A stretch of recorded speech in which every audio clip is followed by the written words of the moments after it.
I'm not even joking when I say this, guys. When I saw the movie last night, and this may just be me who noticed this, but one of the characters dabs in this movie in one of the musical sequences, and I looked to my friend Jillian and I'm like, did they just dab?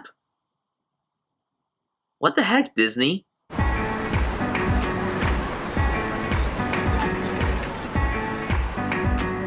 Beauty and the Beast is directed by Bill Condon. This is the latest Disney live-action remake of their animation classics. They did it with Cinderella, The Jungle Book, Alice in Wonderland, Pete's Dragon. They're doing it with this.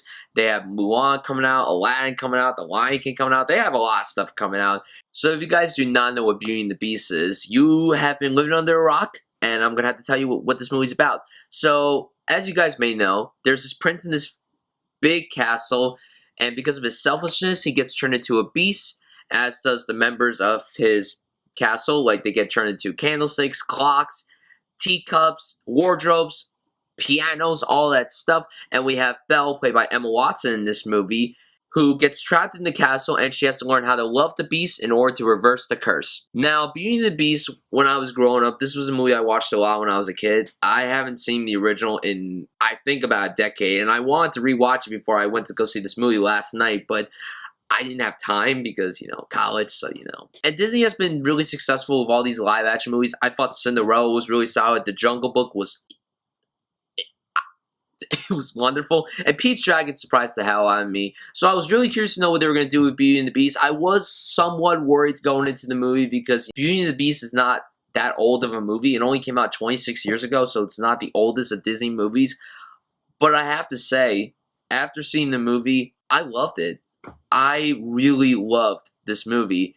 Now, obviously, it's not going to top the original. The original will always stand on its own, but I'm telling you guys that this movie is really solid. The sets and the costumes are stunning. The cinematography in this movie is beautiful. The score in this movie is really solid. Alan Menken, who composed the original, returned to compose this. And the score here is not as strong as the score from the original, but it's still a really solid score, and it's awesome that they got the original composer to compose this movie. So, you know, that... That's just wonderful. I also really like the twists and turns that they added to this movie, and also they have a lot of new songs in this movie that I really enjoyed, and the original songs are of course here too, and they're all really well done. I'll talk about the acting and singing in just a bit, but what I appreciate about this movie is that what I appreciate about most of these Disney movies, anyone could enjoy them, anyone, all ages, kids, teens, adults, anybody can enjoy them. It's a great story. It's really well done, and I gotta give Bill Condon major props. He's a good director. I mean, he directed Dreamgirls, so you know the guy has talent when it comes to musicals, but let's not forget, he directed Breaking Dawn. Yeah, the Twilight movies, but you know what? The way those movies turned out, it's not his fault. The Breaking Dawn films are actually not poorly directed. It's the screenplay that makes those films bad, so, you know, you can't blame Bill Condon for, you know, doing that. He probably did it for the money. I would do it too for the money, but, you know, what can you do? But he directed the film really well. The choreography with the musical numbers, really, really solid. I like the screenplay. One of the writers is the guy who wrote Perks of Being a Wallflower, so that's really awesome.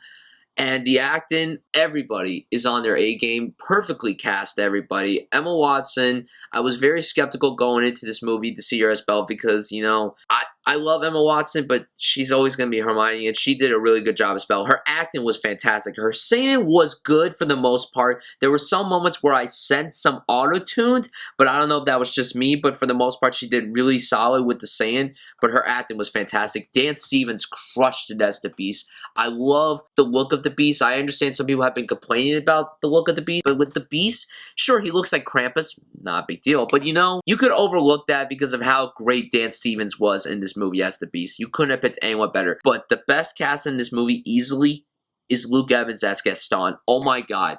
I knew that from day one when he was cast as Gaston, he would be spectacular. And he was quite wonderful. He had the wit. He had the anger. He had the cockiness of Gaston, and it was portrayed perfectly. Josh Gad with Fu, fantastic. Kevin Kline as Belle's father, amazing performance. And then all the voice performances in this movie were really solid too. Ewan McGregor, great as Lumiere. Ian McKellen, perfect as Cogsworth. Emma Thompson as Mrs. Potts. I mean, come on. Like, the casting in this movie is perfect, and everyone did a great job with their singing. I really appreciate the movie a lot. I think Beauty and the Beast, this one, is not as good as the original, but it's really, really solid for Disney's live-action reboot filmography, because when they announced all these reboots, people were like, I don't like this idea. But since they're turning out to be good, from my perspective at least, I'm just really excited to see whatever else Disney does with all these live-action movies. Also, you gotta understand that when you see a movie like this with like the greatest people ever, you know you're in for a treat. My friends Jillian and Will, they're both avid Beauty and the Beast fanatics, and Jillian, she claims she never cries during movies. She bawled during this movie. It's clearly obvious. She may not have shown it. She may think I didn't see it, but I noticed it. Fight me. So overall, Beauty and the Beast really satisfied the hell out of me. I think it's a really solid movie. It's not as good as the original. The acting's fantastic. The sets, the costumes, the music, everything perfect. I love the new songs. I love the new twists and turns to this movie. My only personal flaw with the movie is that I think some point in the second act, the pacing slows down a bit. But other than that, I thought Beauty and the Beast was fantastic, and I'm going to give it an A. Guys, tell me what you thought of this movie. If you saw it, what is your favorite Disney live-action remake thus far? And what is your favorite Disney animation? Thank you so much for watching this review, and I'll see you guys soon.